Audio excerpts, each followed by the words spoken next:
मिलिए धरती के दो ऐसे पौराणिक जीवों से जिनके बारे में सुनकर आप दंग रह जाएंगे। सोचिए क्या होगा अगर धरती पर रहने वाले जानवरों के पंख लग जाएं और वो हवा में उड़ने लगे, या फिर पक्षी अपने मुंह से आग उगलने लगे। जाहिर सी बात है हमारी हालत खराब हो जाएगी। लेकिन क्या आप जानते हैं कि कई पौराणिक कथाओं या कहानियों के अनुसार प्राचीन समय में कई ऐसे अजीबोगरीब और रहस्यमय जीवों का उल्लेख मिलता है। हालांकि इनमें से कुछ पशु पक्षी अपनी अच्छाई के लिए प्रसिद्ध हैं तो कुछ भयानकता की वजह से। आखिर वो कौन से दो मिथिकल क्रिएचर हैं, चलिए जानते हैं। सबसे पहले बात करते हैं most popular mythical creature Phoenix की। फिनिक्स ऐसा अद्भुत और विशाल पक्षी है जिसका जिक्र मिस्र, ग्रीक, पर्शियन, चाइनीज और हिंदू लोक कथाओं में मिलता है।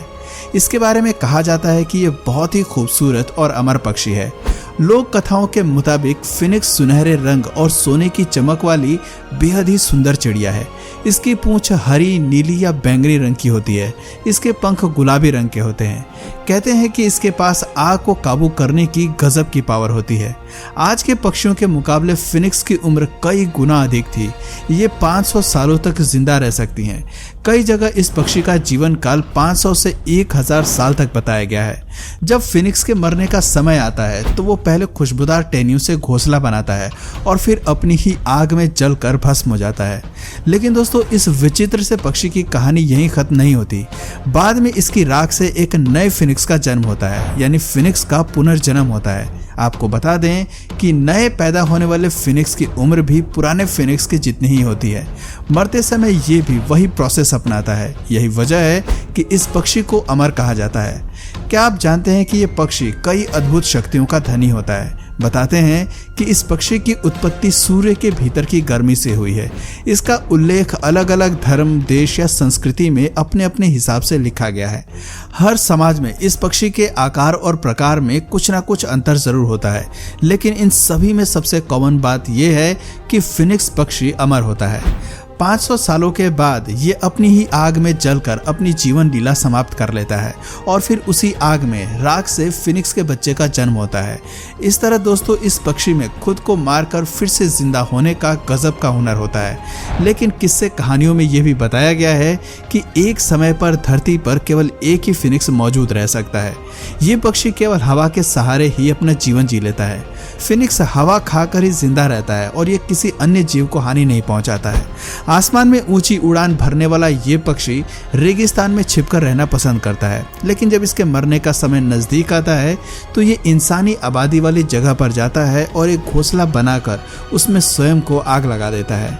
दोस्तों, कुछ लोगों का कहना है कि इतिहास में कई राजाओं ने अमर होने के लिए इस पक्षी को हासिल करने की खूब कोशिश की, लेकिन असफल रहे। ऐसा माना जाता था कि अगर कोई फिनिक्स पक्षी के मांस को खा लेता है तो ऑटोमेटिक वो फिनिक्स की पावर्स को ग्रहण कर लेगा, वो अमर हो जाएगा।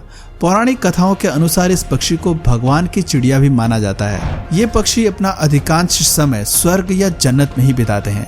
दोस्तों, ये पक्षी इतना प्रसिद्ध है कि इसे लेकर अलग अलग देश या समाज में भिन्न भिन्न बातें कही गई हैं। ग्रीक माइथोलॉजी के मुताबिक ये पक्षी दिखने में बाज के जैसा होता है और अरब के किसी कुएं के भीतर रहता है। इसकी आवाज इतनी मधुर है कि कोयल भी इसके सामने फीकी है।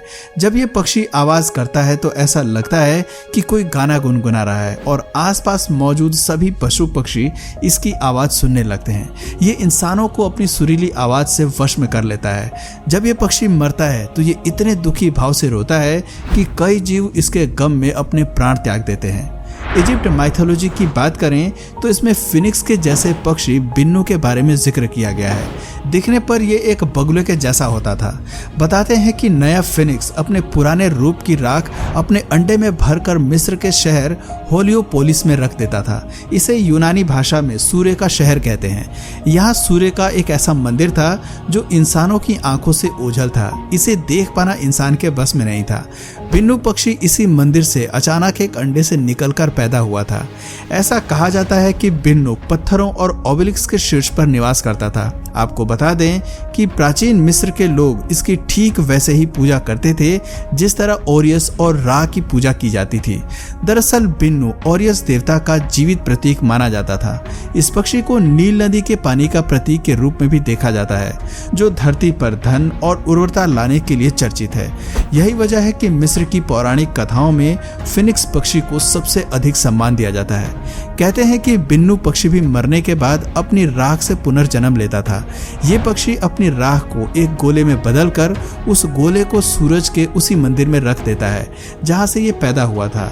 यहाँ के लोगों का मानना है कि इस पक्षी की राख से किसी भी बीमारी या घाव को ठीक किया जा सकता है।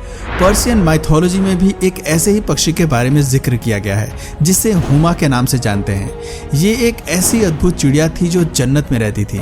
इस चिड़िया का जीवन काल भी काफी लंबा था। ये फिनिक्स की तरह ही पैदा होती थी और मर जाती थी। कहते हैं कि अगर कोई हुमा चिड़िया को एक बार छू ले तो उसकी किस्मत जाग उठती थी। आपको बता दें कि इस पक्षी में नर और मादा दोनों का ही मिला जुला रूप देखने को मिलता था। इसका एक पंख और पैर नर पक्षी का होता था तो वहीं दूसरा पैर और पंख मादा पक्षी की तरह। दोस्तों, इस पक्षी को भाग्य से जोड़कर भी देखा जाता था। कहते हैं कि अगर किसी पर इसकी परछाई भी पड़ जाए तो उसकी किस्मत के दरवाजे अपने आप खुल जाएंगे। अब बात करते हैं हिंदू माइथोलॉजी की। यहाँ भी किसी न किसी रूप में फिनिक्स पक्षी का उल्लेख मिलता है। हिंदू पौराणिक ग्रंथों में इस पक्षी को गरुड़ के रूप में माना जाता है। ये भगवान विष्णु का वाहन था जो अंतरिक्ष में उड़ने का हुनर जानता था। फिनिक्स की तरह ही गरुड़ पक्षी को भी अमरता प्राप्त थी। गरुड़ का शरीर काफी विशाल था और इसे सभी पक्षियों का राजा के रूप में बताया गया है। चाइनीज माइथोलॉजी में भी फिनिक्स का वर्णन किया गया है। लोक मान्यताओं के मुताबिक यहाँ भी फिनिक्स के जैसा पक्षी हुआ करता था।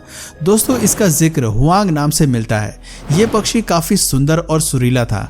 यहाँ इसे खुशहाली और अच्छाई के प्रतीक के रूप में देखा जाता है। कहते हैं कि ये पक्षी जिस जगह से उड़ता था वहाँ खुशहाली के रंग भर देता था। अब बात करते हैं भयानक और खतरनाक मिथिकल क्रिएचर की, ड्रैगन। प्राचीन काल में ड्रैगन एक ऐसा विशाल और खूंखार सा जीव था जिसकी एक झलक से किसी के भी पसीने छूट जाए। इसका उल्लेख कई देश की लोक कथाओं में मिलता है, खासकर चीन की। देखने पर ड्रैगन कुछ सांप और छिपकली जैसा लगता है। कुछ लोग इसे डायनासोर का रूप भी कहते हैं, जिनका प्राचीन समय में लंबा इतिहास रहा है। दोस्तों, ये एक ऐसा विचित्र सा जीव है जिसके सींग, पंख और 4 पैर होते हैं। हालांकि कुछ जगहों पर इसे बिना पंख वाला भी बताया गया है। कई जगह ड्रैगन को लाल और पीले रंग का दिखाया गया है तो कुछ जगह पर इसे हरे रंग का दिखाया जाता है। क्या आप जानते हैं कि ये जीव मुंह से आग भी उगलता था? किस्से कहानियों के अनुसार भयानक सा दिखने वाला ड्रैगन जब जमीन पर चलता था तो कोई भी इसके आसपास तक नहीं टिकता था, लेकिन अगर कोई गलती से इसे छेड़ दे तो फिर उसकी खैर नहीं। गुस्सा आने पर ड्रैगन अपने मुंह से इस कदर आग उगलता था कि सामने वाला खड़े खड़े ही सुहा हो जाए। हर कोई इसका मुंह खुलने से घबराता था। ये इतना बड़ा राक्षस जीव था कि कुछ ही पल में सब कुछ जलाकर राख कर देता था। पश्चिमी देशों में ड्रैगन को बुराई के प्रतीक के रूप में देखा जाता है। यहाँ इसे दानव के रूप में दर्शाया गया है, लेकिन चाइना में ऐसा बिल्कुल नहीं है। चीन में ड्रैगन को अच्छाई के रूप में जाना जाता है और इसकी पूजा की जाती है। चाइनीज ड्रैगन लंबाई में 12 से 15 फीट तक का होता है। चीनी संस्कृति में ड्रैगन महान शक्ति, सौभाग्य और शक्ति का प्रतीक माना जाता है। चीन में आपको जगह जगह इसके पोस्टर, मूर्तियां आदि भी देखने को मिल जाएंगे। कहते हैं कि ड्रैगन चाइनीज लोगों को महान सम्मान की भावना प्रदान करता है। अक्सर इसे पवित्र ड्रैगन कहा जाता है। आपको बता दें कि प्राचीन चीन के सम्राट खुद को ड्रैगन मानते थे। ड्रैगन शाही अधिकारी का प्रतीक भी है। आपको सुनकर हैरानी होगी कि चाइनीज लोग अपने आप को ड्रैगन का वंशज तक कहते हैं। दोस्तों, आपको इन दोनों मिथिकल क्रिएचर्स में से कौन सा सबसे ज्यादा पसंद आया? और अगर आप मिथिकल क्रिएचर्स के बारे में और अधिक जानना चाहते हैं तो कमेंट में अपना जवाब जरूर बताइए। और अगर इस वीडियो से आपको कुछ नया जानने या सीखने को मिला या फिर इंटरेस्टिंग लगा तो प्लीज इस वीडियो को एक लाइक करके अपने फ्रेंड्स और फैमिली में से जरूर शेयर करें। और यदि आप इस चैनल पर नए हैं तो प्लीज इस चैनल को सब्सक्राइब करके बेल नोटिफिकेशन आइकन को ऑन कर लीजिए ताकि हमारे आने वाले वीडियोस आप मिस न करें। मिलते हैं फिर किसी वीडियो में नए टॉपिक के साथ। तब तक के लिए नमस्कार।